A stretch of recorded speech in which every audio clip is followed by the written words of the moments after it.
Delighted that you're here. We have visitors with us. We're glad that you've come and hope you can come back and be with us on other occasions. Come back and be with us tonight as we continue our study on prayer. We'll bring that to a conclusion this evening, back at 5:30 if you can, and we'll study about how Satan hinders our prayers. Why is it that sometimes our prayers are not answered? We'll talk about that in our study tonight and come back and be a part of that. Every one of us recognize that sometimes we hurt. Sometimes we have heartache. Sometimes we are filled with sadness.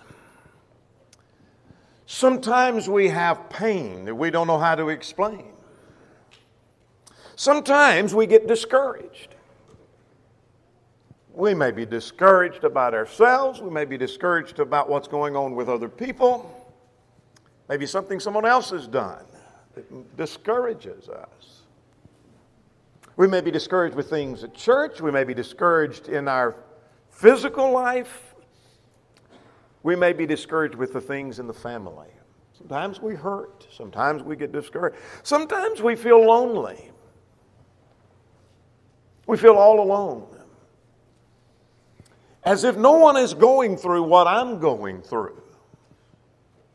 No one has it like I have it. Sometimes that's the way we feel. Sometimes we have our faith get weak. Where we recognize, you know what, I just don't know that my faith is as strong as it was a year ago. Or 5 years ago, whatever the case may be. Sometimes we almost just throw up our hands and quit. We get discouraged, we feel lonely, we hurt, and we're almost ready just to call it quits. I don't know. 2 Corinthians describes God as the God of all comfort. And I don't know of a place where I find more comfort than in the book of Psalms. You're probably turning to 2 Corinthians. We're not going there. We talked about it, but we're not going there. We're going to Psalms. Turn to the 55th Psalm, if you will. I know of no book that offers more comfort than Psalms. In the days where we hurt, when we feel discouraged, when we feel lonely, when our faith may be feeling like it's getting weaker, maybe we're thinking about just throwing up our hands and quitting. You say, I could use some comfort.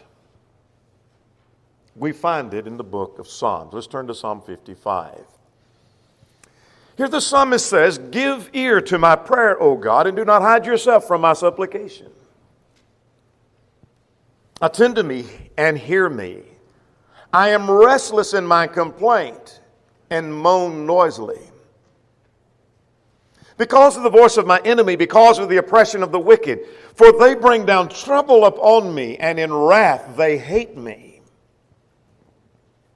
My heart is severely pained within me, and the terrors of death have fallen upon me. Fearfulness and trembling have come upon me, and horror has overwhelmed me. And so I said, oh, that I had wings like a dove, and I would fly away and be at rest. Indeed, I would wander off and remain in the wilderness. I would hasten my escape from the windy storm and tempest. Destroy, O Lord, and divide their tongues, for I have seen violence and strife in the city.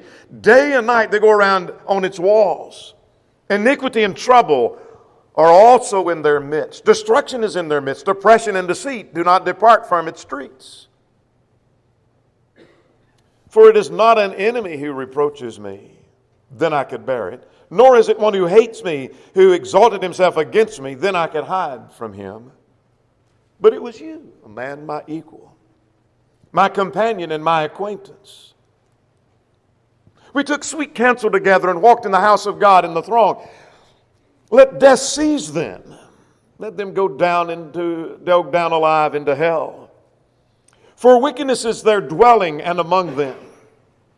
As for me, I will call upon God, and the Lord shall save me.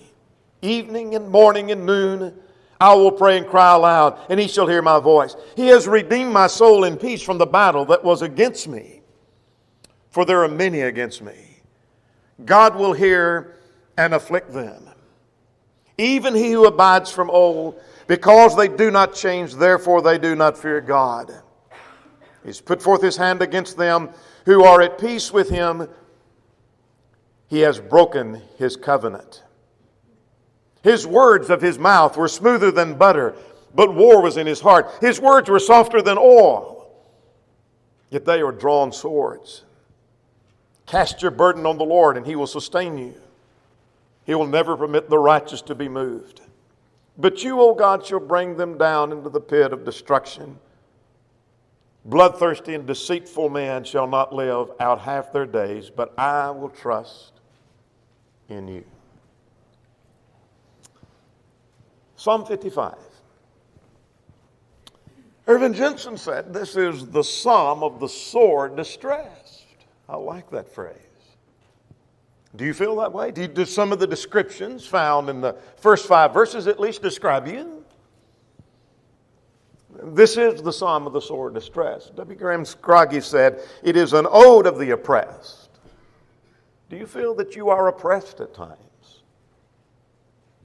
This is the psalm for you. Perhaps this is written at the time of Absalom's rebellion and Ahithophel's treachery that is recorded in 2 Samuel chapters 15 to 18. We'll not turn there, but in that rebellion against David, this is perhaps the occasion that brought this about, and you'll see why as we go further. A companion psalm, though there are several that may have been on this occasion, a companion psalm that makes similar points could be found in Psalm 41. But this one is far more thorough than 41. W. Graham Scroggie said this about Psalm 55. He said, mingled emotions meet here. I'll read the rest of that in a moment, but let me just get that concept before you. Mingled emotions meet here. You read Psalm 55 and you see a psalmist, David in this case, is a man who starts with one emotion and he ends with another. You ever say, I have mixed emotions about something? I feel this way, but at the same time I feel what seems to be the opposite. Mingled emotions meet here as they do in the experience of us all. And here as always, they are determined by the occasion and incidentally give us the main divisions of the psalm. What happens in this psalm? Well, in the first 5 verses, he describes the distress that he is in. Here's how I feel. Here's what's going on in my heart. Here's the depression that I'm in. Here is the sadness that I experience. Here is the terror that I am feeling. And then he turns to indignation toward one who has done him wrong. Be it Absalom, perhaps. And then he turns and talks about the confidence that he has in his God to make all things right in this occasion. The progress is that he starts thinking on himself and he turns and thinks about his foe and he ends by thinking on God. Again, I love how Scroggie describes things, and Scroggie said, it is well that the thought does not move in the opposite direction. It is good that he doesn't start out with God and then ends thinking on himself. He does start about thinking on himself and he turns to his God. So let's talk about Psalm 55. If you haven't already turned there because that's where we're going to spend our time this morning, in the 55th Psalm. Only 23 verses, not a long psalm. But I call this psalm, Frustration Turns to Trust. Do you experience that frustration?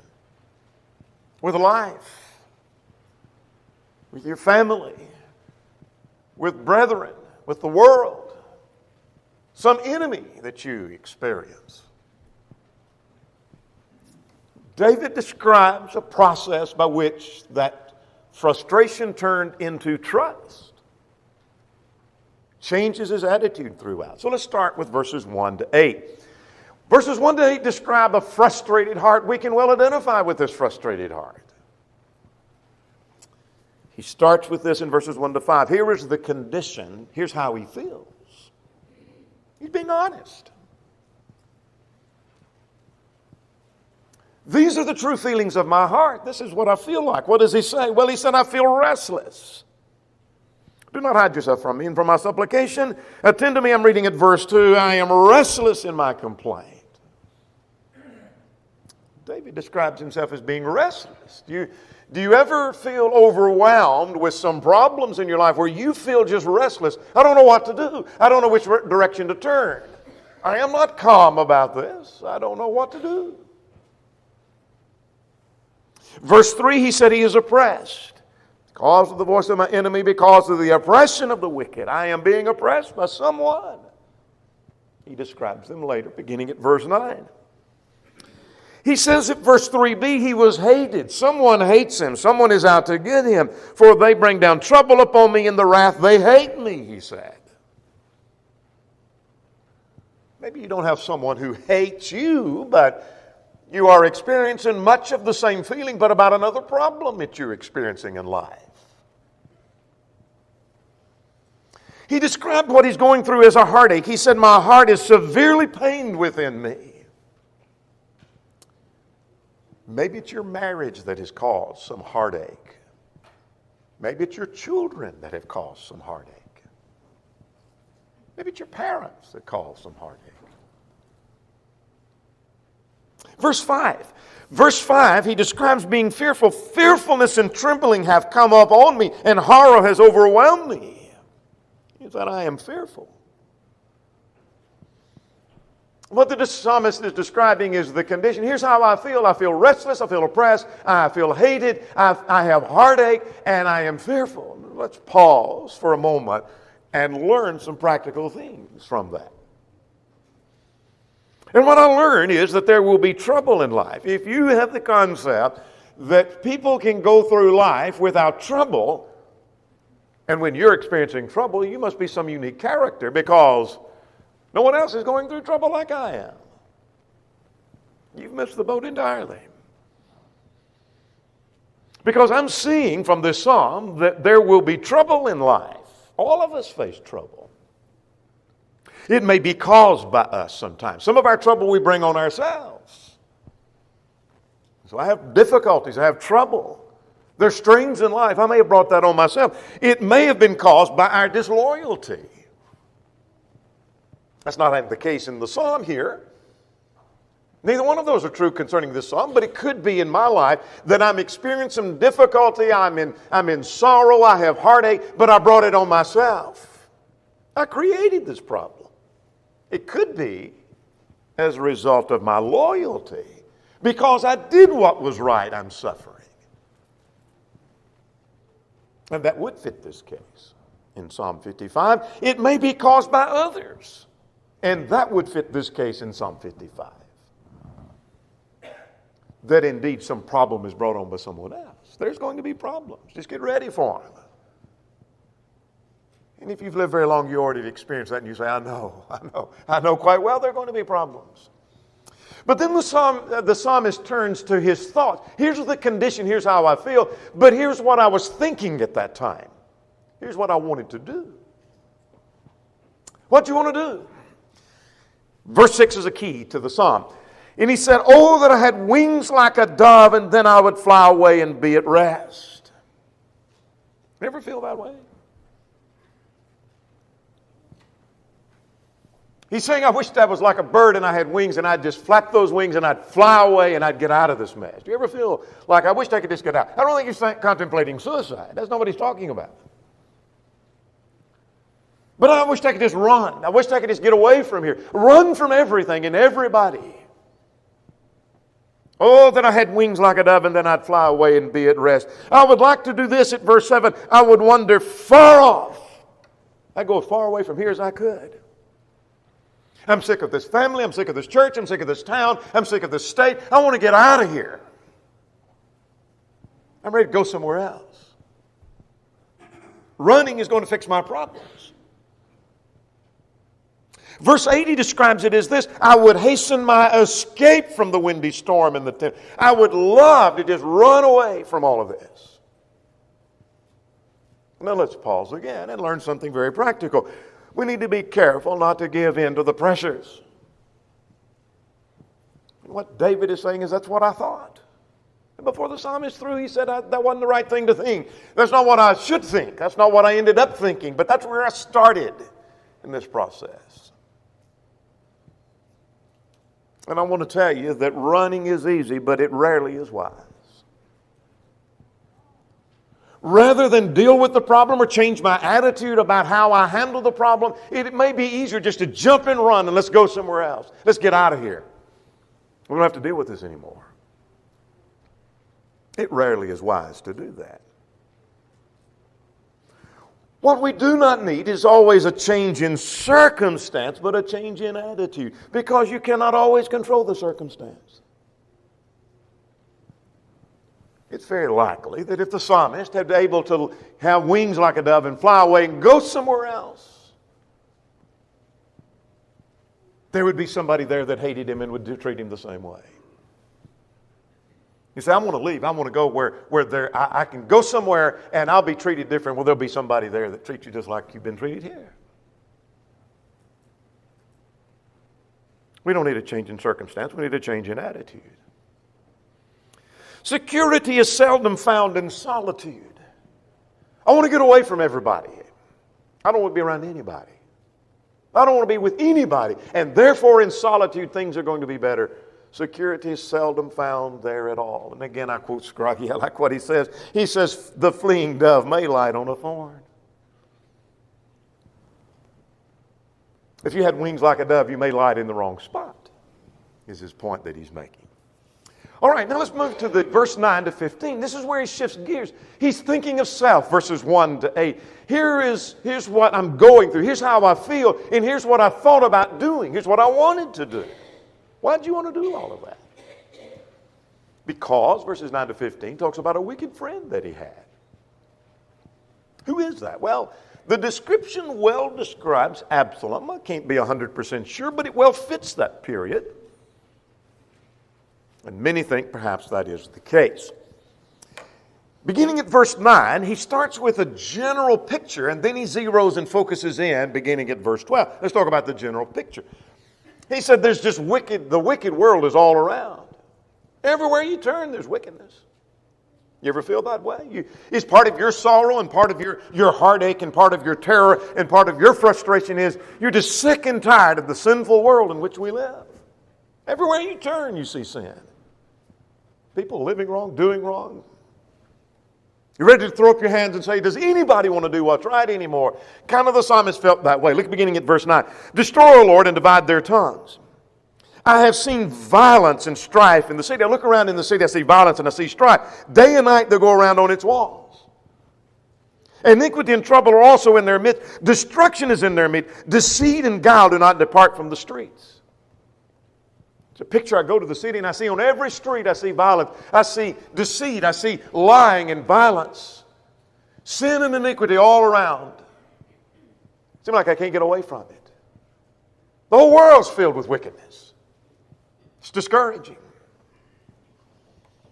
But now zeroing in, he focuses on one particular aspect of that, beginning at verse 12 through verse 14. And he has a betrayed friend.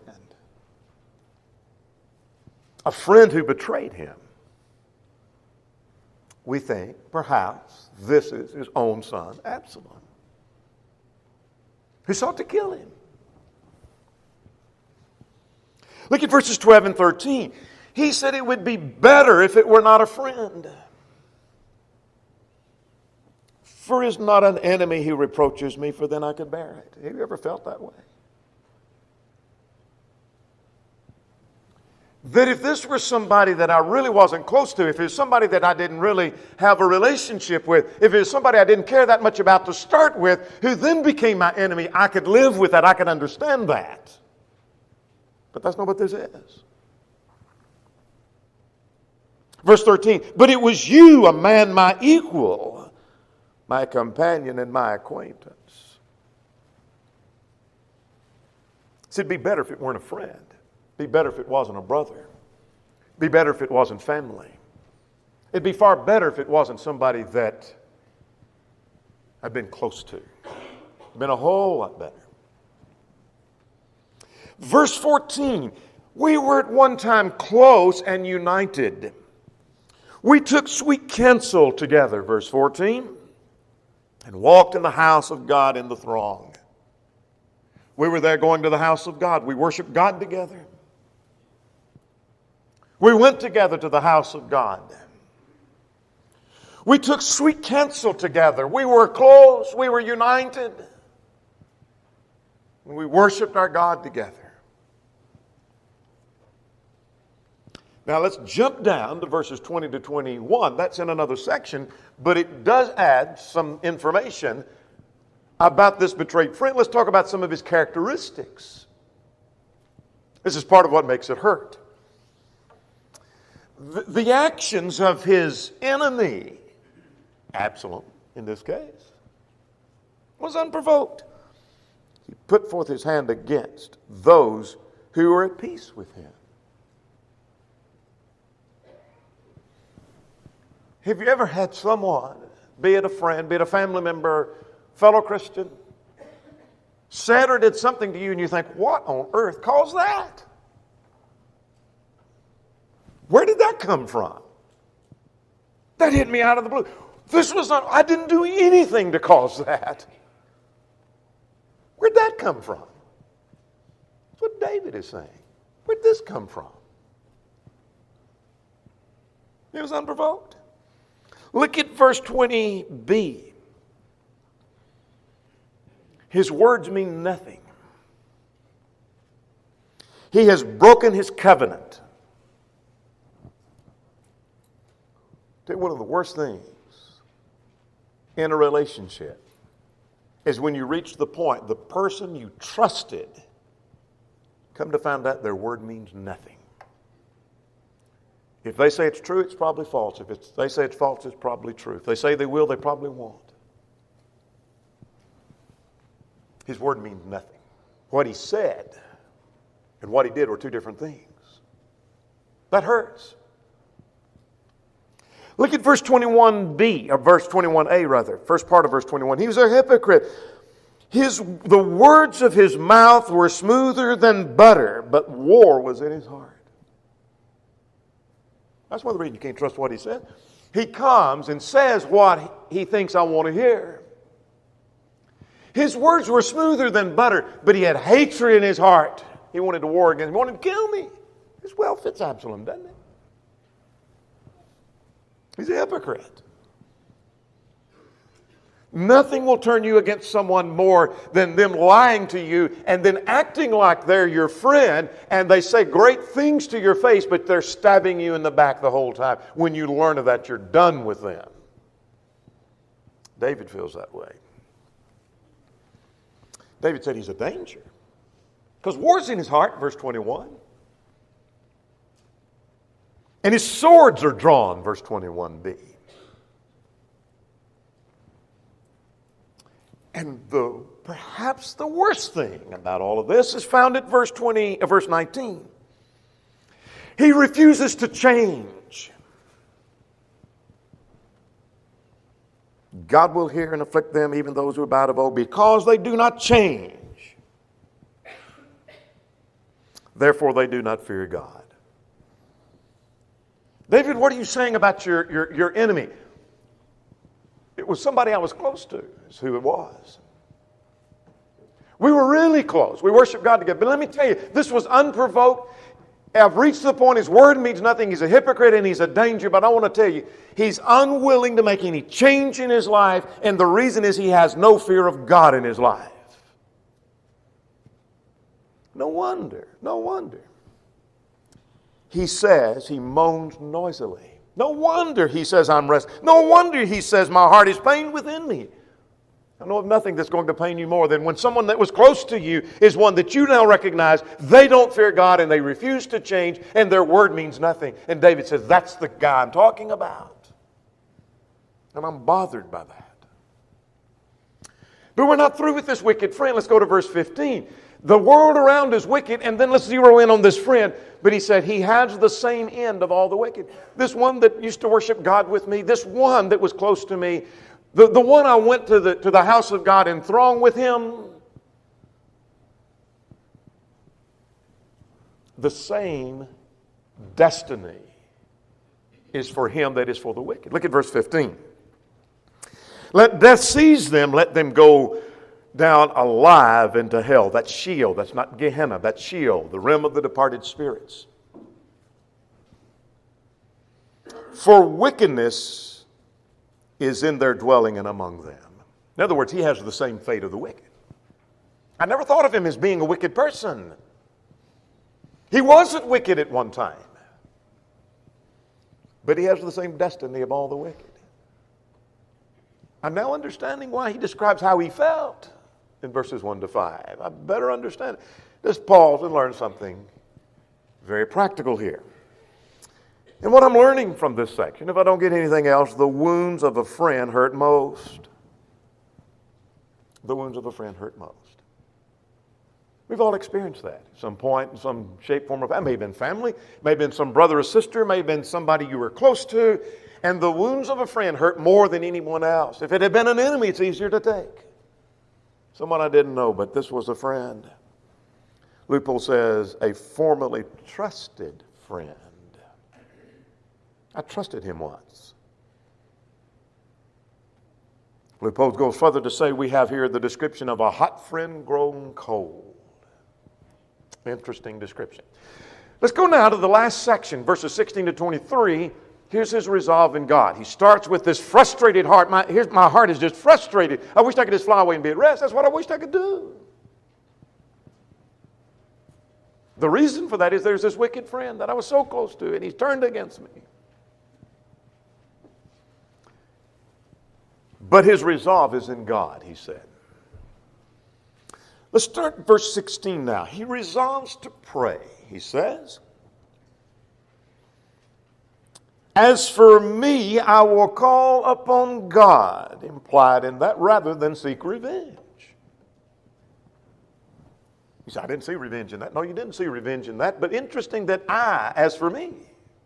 Here, David, how are you going to handle this now? You did think about, he did say, I thought about just flying away and being at rest and running away from, I thought about that. But he's changed his mind. But no indication he thought about revenge. I'm just going to get even with him.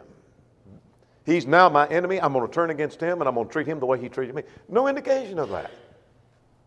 What are you going to do, David? Well, as for me, I will call upon God. I'm going to continue to constantly pray.